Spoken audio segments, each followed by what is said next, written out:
Disclaimer: this content is intended for entertainment only. Viewer discretion is advised. No financial advice or lottery guarantees are made.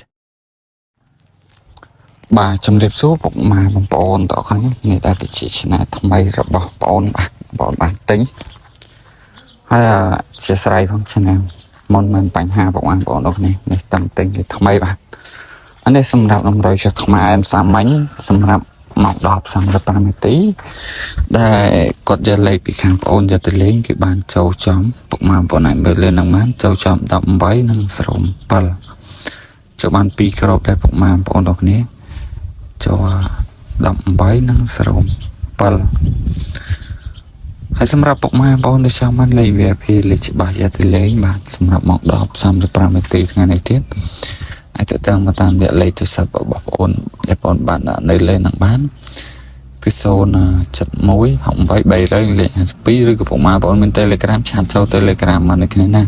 គឺលេខទូរស័ព្ទមានដល់មួយខ្សែទេសម្រាប់ពុកម៉ែបងប្អូនចង់បាន